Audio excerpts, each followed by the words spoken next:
Tonight, SUNY Oswego requests nearly $1 million from the federal government. Why this request can help predict something impacting everyone in Oswego County. A burn ban is now effective in New York State. Why an organization believes this will cause less wildfires.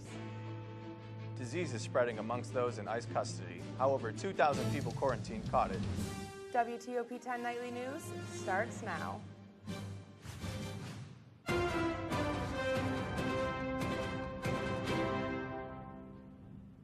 Good evening and welcome to WTOP 10 Nightly News. I'm Curtis Cady. And I'm Adrienne Shelton. More than 2,000 immigrants in U.S. custody are under quarantine for being exposed to a contagious disease. In the past year, health inspectors have investigated 51 detention facilities for mumps, chickenpox, and influenza. According to Immigration and Customs Enforcement, during that time period, the reported cases of mumps grew from 0 to 236 just in Texas. Officials say nearly 200 people contracted the virus since October. The agency says it is committed to ensuring the welfare of all those in custody with comprehensive medical care. But it is unclear if the agency is taking additional steps to deal with the outbreak in facilities. SUNY Oswego Student Association election results are to be released this week. We reached out to Laker Life today asking when the Republic will be getting the results, but it receives no response so far. $900,000 have been requested by SUNY Oswego to install a new radar system on campus. NewYorkUpstate.com reporters says this will help better predict lake effect snow. Professor Scott Steiger says a 6-foot radar dish atop the Shinneman Science Center will help better understand lake effect snow by having radar much closer to the lake surface. If the grant is approved, the new system can be operational by 2020. Storm Team 10 meteorologist Dan Mizlowski is live outside the Marano Campus Center. Dan, how's it looking out there? Hey guys, damn, it is really cold outside. I wish I was in the studio right now. Right now we do have temperatures mid-30s into low 30s, some areas even pushing into the high 20s.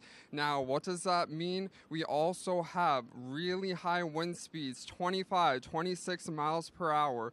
And what that is going to do is when we have the cold temperatures mixed in with these high wind speeds, we get the wind chill, and the wind chill is going to be pretty bad. Now, what we do have besides the wind chill is some good news. As we get into Tuesday and into Wednesday, we will be pushing up to close to 50 degrees. Now, taking a look at live radar and satellite, we do have snow making its way into the area and into Tuesday.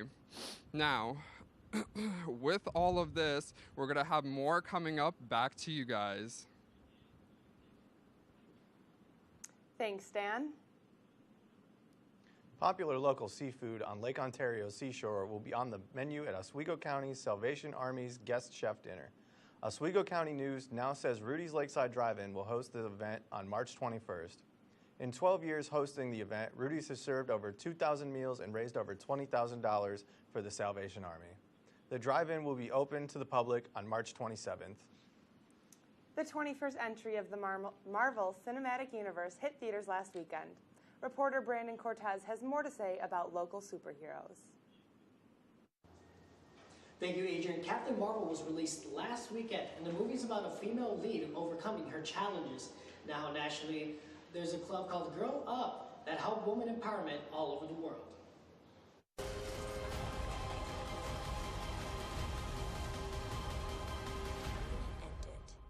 Captain Marvel was released in theaters over the weekend. While this movie brings action on the screen, it has a deeper message to inspire little girls and women all over the world that they can also become a superhero. I like having the word captain in front. It's giving her a title that she might not have had in otherwise, and in past movies that role might have been played by a male. To show that she gets that title is sort of showing a shift in our culture. Annie Seshpin is a co-founder of the Girl Up Oswego chapter. Girl Up is a club that develops the leadership skills necessary to make a positive difference in the lives of girls everywhere. Just like Captain Marvel's influence, Seshpin says Girl Up can make a change anywhere. What our main goal is to not only empower other girls that are in different countries, so both lifting girls up all around the world, but also just on our campus and in our community. Captain Marvel is said to have a feminist movement. Student Fatima Traore says that girls can be inspired from watching this movie. The little girls that are watching the movie, they're just like, if she can do that, if I can be like that, then I have the power to lead the world or lead anything they put their mind to. Women like Ani, Fatima, and others can become their own Captain Marvel. Brandon Cortez reporting. If you want to know more information about Girl Up, you can come to the point where you learn more about them and other clubs that might suit you. Thank you, Brandon. You can also reach out to Girl Up by direct messaging them on Twitter at Girl Up Oswego. 2020 presidential candidate Kristen Gillibrand staffer has resigned. According to Politico.com, a female aide resigned in protest over the handling of her sexual harassment complaint by Gillibrand's office. The former aide criticized the senator for failing to aid by her own public standards of the Me Too movement. A burn ban in New York State will be in effect from March 16th through May 14th. The Department of Environmental Conservation says since 2009, the ban has reduced the spread of wildfires by 37%. This will affect all open burning with few exceptions and can be found on the DEC's website. 3 workers in Rochester are listed in critical condition after a chemical spill. RochesterFirst.com reports the factory is located in the Eagles Landing complex in Henrietta. The chemical, known as methylene diphenyl disocyanate, is known to cause respiratory issues and can be fatal. According to Assistant Fire Chief Mark Kolash, the situation is currently contained, but may be a couple of days before operations return to normal at Eagles Landing. Coming up later tonight, Colorado's first open transgender legislator speaks about her election, what this means going forward for the trans community. Bodies still being found after a plane crash in Ethiopia, and what the black box found says about the flight. Next, Dan will be back with his full weather forecast. You're watching WTOP 10 Nightly News. We'll be right back.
You don't have to wear a uniform for service or sacrifice. Every day, ordinary Americans perform extraordinary acts of courage and selfless service. Please join us in recognizing citizen heroes who have made a difference in the lives of others through their acts of courage and selfless service in communities across America. Nominate a citizen hero today at themedalofhonor.com.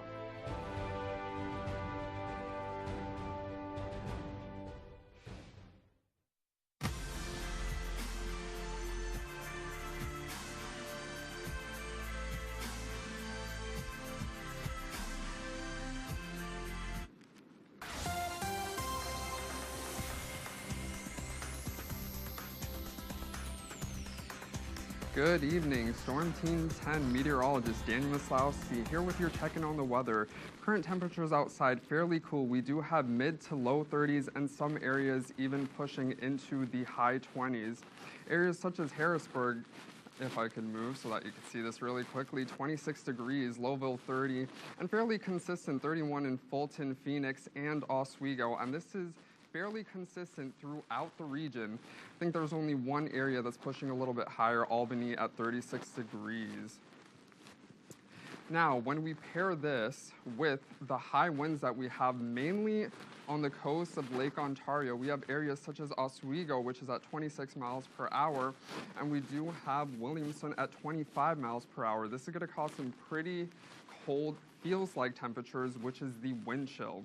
But the good news is that as we get into Tuesday, 9 a.m., your morning commute, those winds are going to die down and it won't be as bad. Now, looking at live radar and satellite, we do have some snow that's making its way into the area. Now, what does that mean for us? There are some areas that are going to experience a trace of snow and others that are going to experience 1 to 3 inches. The areas that will be experiencing the higher end of the snowfall is areas west, east of Watertown and also Syracuse. Now, we're going to break this all down for you. Monday night, looking an hour out from now, 11 p.m., we do have snow that's starting to develop east of Watertown and into Syracuse. Now, as we go into Tuesday, your morning commute, we are going to have some snow still lingering around in Syracuse, which is going to make it a little bit messy. Make sure you're prepared. Head out a little earlier because the roads will be messy.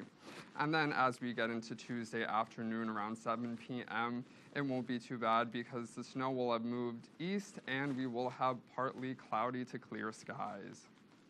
Now, if we just break this all down for you, the next 24 hours, we do have snow showers, 33 degrees, winds 20 to 25 miles per hour coming out of the west. As we get into tonight, light snow, like I said before, 24 degrees with winds 15 to 20 miles per hour westward. Then as we get into tomorrow, partly cloudy, 31 degrees, southwesterly winds 10 to 15 miles per hour. Now, taking a look at your 7-day forecast, Tuesday and Wednesday, we're starting to increase in the temperature, partly cloudy skies. And then as we get into Thursday and Friday, it's going to be pretty warm. 53 degrees on Thursday and 51 for Friday. As we get into Saturday, pretty windy. Sunday, it's going to be clear. And then Monday, cloudy skies, 33 degrees. You are watching WTOP. More news and sports coming up after the break.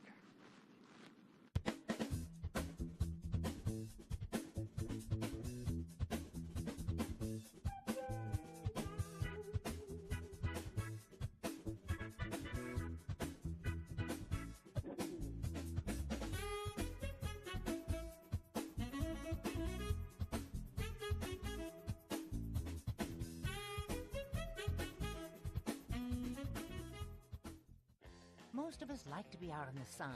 That's why sunscreen and other safety measures are key to protecting your skin from aging and cancer. The FDA recommends using a sunscreen with an SPF of 15 or higher.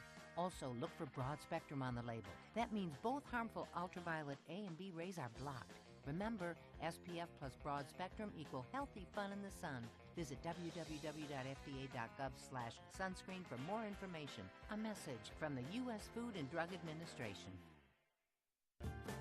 I'm a lot more confident and a lot more sure of my abilities. At Oswego is where I really found myself and became the person I am. You work hard and you play hard. I love the environment of SUNY Oswego.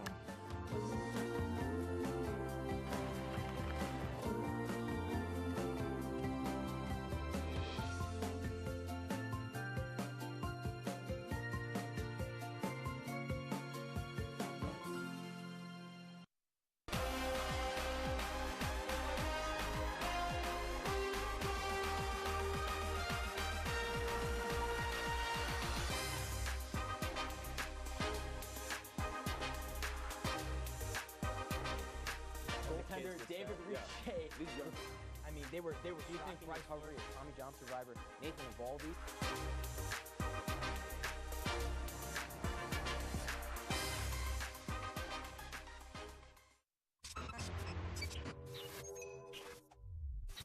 Welcome back to WTOP 10 Nightly News.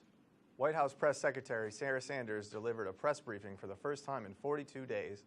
Sanders covered a variety of topics, including trade with China, the National Emergency Declaration, and the Michael Cohen hearings. She also refused to answer questions about the president's remarks that Democrats hate Jews.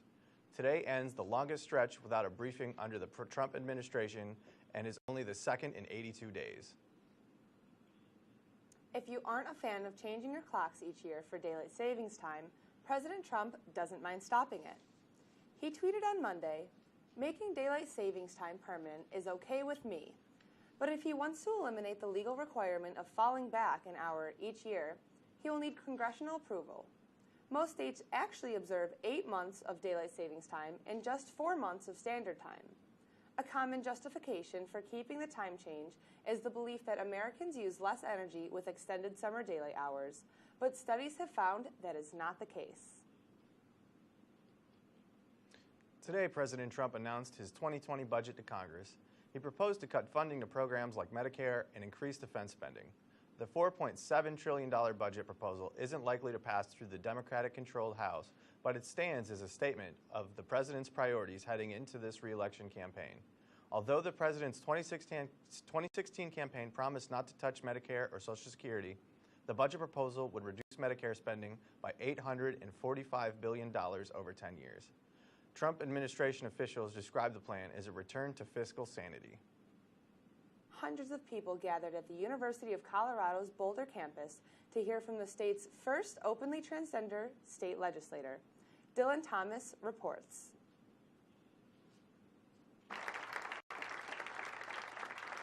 Before a packed audience, it really shows that you can go on and be successful and become whoever and whatever it is that you want to be. State Representative Brianna Titone opened up to others about her journey to being the state's first transgender legislator. Personal stories are very powerful. Titone was speaking at the Transforming Gender Conference at the University of Colorado, where she addressed what life was like as she found her identity. There's a lot of things about someone that the identity masks, and people don't really get to understand what's really inside someone. When it comes to the trans community, there's a lot of things that people don't understand. CU's Morgan Seamont said having the state's first openly transgender legislator was a way to show others how Colorado embraces many of all backgrounds. Colorado has really come together as a state and supporting all sorts of different gender diversity as well as racial diversity. Titone said the speech was one way for her to share the successes and mistakes of her past,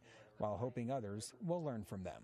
It's important to tell that story so other people can use that inspiration to do it themselves. Titone was elected to the Colorado State Legislature last November, beating her opponents by less than 400 votes. Search operations are underway after Ethiopian Airlines Flight 302 crashed, killing all 157 passengers. The Boeing 737 aircraft was en route to Nairobi from Addis Ababa when it lost contact 6 minutes after leaving the tarmac Sunday. Robin Creel is at the crash site with more on the story. Well, every now and again, a body is pulled out of the wreckage, and emergency workers here who've been working through the night stop and stand in silence, really. It's a moment of silence. We've seen about 6 bodies being pulled out just in the short time that we've been here in about the past hour. And we understand that that has been happening consistently throughout the last 24 hours, essentially. We're here at this crash site, which spans about 500 meters, and it is quite devastating. It's in the middle of a sort of cavern surrounded by hills south of Addis Ababa, about an hour-and-a-half's drive, just a 6-minute flight, we understand. We spoke just a short while ago with an eyewitness who told us that the plane was flying erratically, doing circles. The man we're in quite a remote area. He was collecting firewood with his friends, and then he saw it go down. He said it sounded like a bomb. He and his friends rushed to the crash site. They said there was a huge explosion, and then they started crying.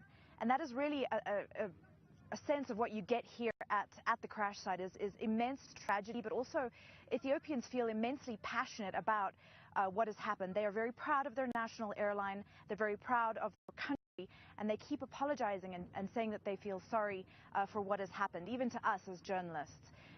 It is quite a poignant crash site. There have been there's stuff strewn across that the wind keeps blowing out of the crash site. Stuff like flight maps, business cards, baggage tags, parts of maps. All of these things are, you can just see strewn across the crash site as the wind blows them out of the cordoned off area. 2 flight data recorders from the deadly Ethiopian Airlines crash were recovered from the wreckage Monday. Investigators hope they will provide more details about the final moments of Flight 302. Several countries have grounded the Boeing 737 MAX 8 models out of caution. The model is the company's best-selling passenger jet and has now been involved in 2 deadly crashes in less than 5 months. In October, a Lion Air flight went down off the coast of Indonesia, killing 189 people. Safety officials are currently investigating a possible correlation between the 2 events. A spokesperson for the Stockholm police told CNN a commuter bus caught fire Sunday in Stockholm, Sweden. There were no passengers on board, only the bus driver, who was uninjured, according to the police. Police are not treating this as a criminal investigation and are assisting the Stockholm Fire Services in redirecting traffic in the area. Coming up in sports, John Purdak. John, can you give us a quick preview? Thanks, guys. Coming up in sports, the Yankees announced their new opening day pitcher. 2 Oswego lacrosse players are honored by the SUNYAC. The Oswego State men's basketball team continues to rack up honors. All this and more after the break.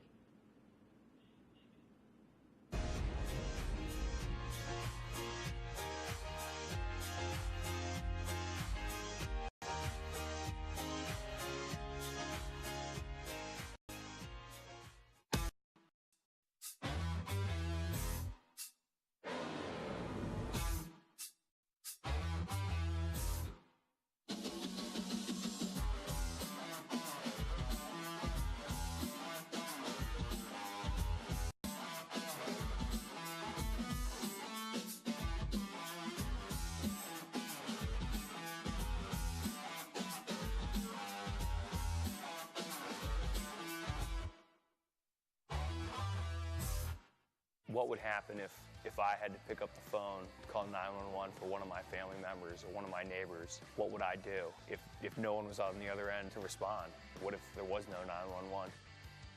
So you can be a part of the solution. Anybody can be a firefighter. Male, female, younger, older. We have school teachers.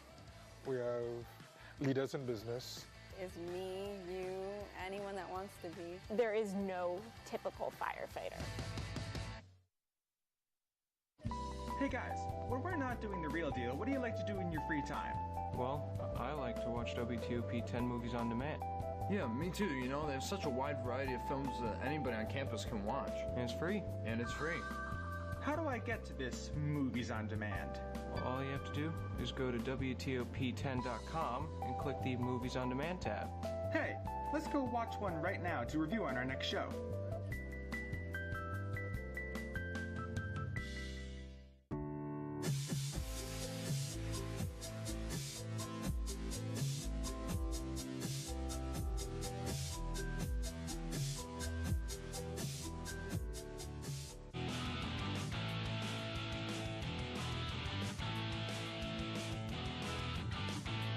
Welcome back to WTOP. I'm John Purdak with your sports update for the night. The Oswego State women's lacrosse team has battled through the winter elements so far this season and are off to a 2-0 start despite having 2 games postponed. As Luke Owens explains, this is a team full of veteran leaders that could determine just how far the Lakers go this season. Women's lacrosse team is back in action following an 11-6 campaign last season that ended in a SUNYAC semifinals loss to Cortland. Luckily for the Lakers and head coach Britt Howard, they have several players returning from last season. We have 7 returners, which I think is very strong for us. Obviously our goaltender we lost, which was a huge impact, but we have a junior that really stepped up into the role, and I think that we will be able to accomplish that. Howard also returns 2 of her top scorers from last season, captains Bridget Regan and Teresa Shatuk. Their impact this year could determine just how far the Lakers go.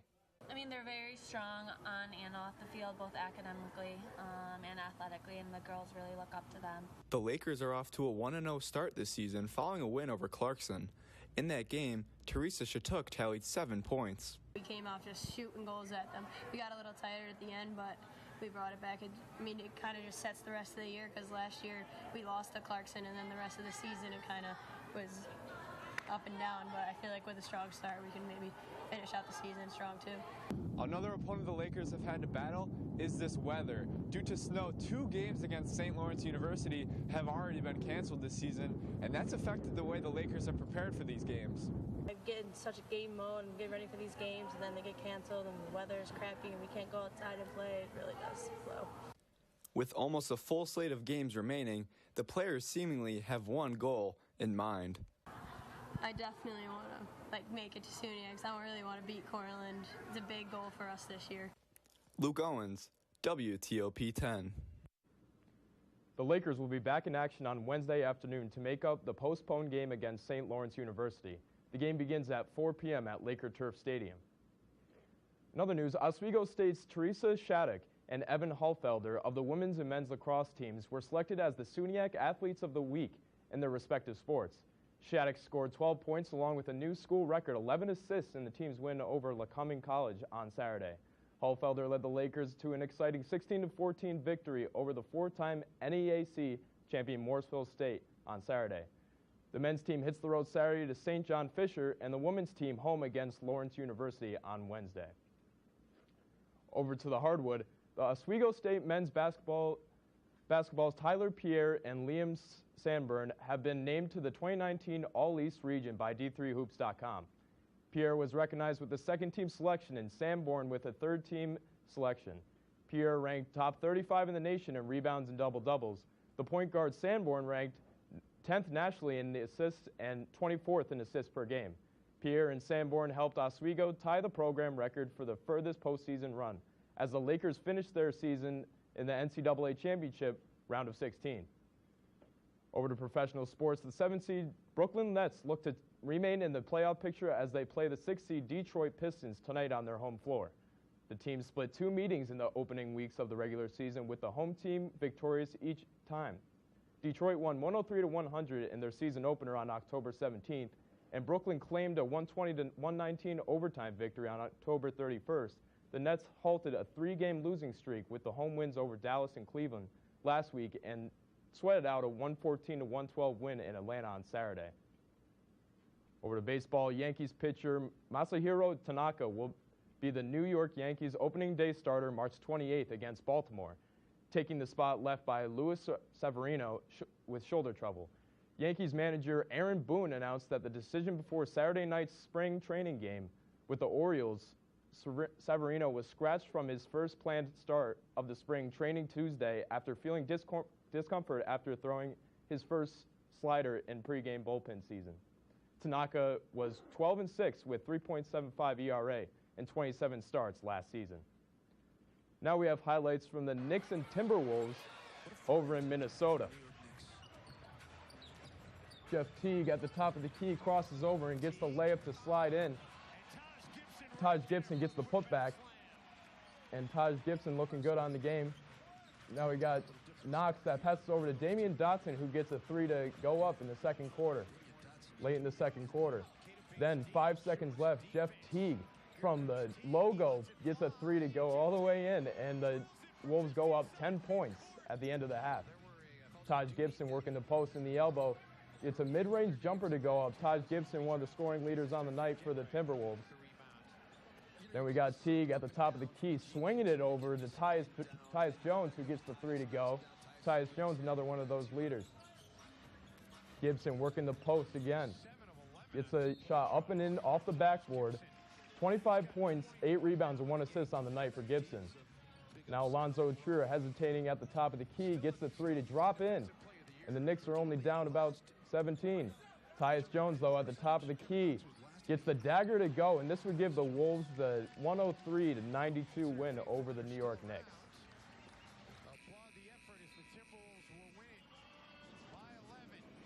Thank you for the sports update, John. So how's the weather looking tomorrow? Will I blow away walking to class? Well, you're not going to blow away. I'll tell you 2 good things. Not only is the wind going to die down, but we are also going to get warm temperatures for Thursday and Friday. So I take that as a good omen for the spring break to come. Sounds pretty exciting. Well, that's all we have tonight. Thanks for watching WTOP 10 Nightly News, and have a good night.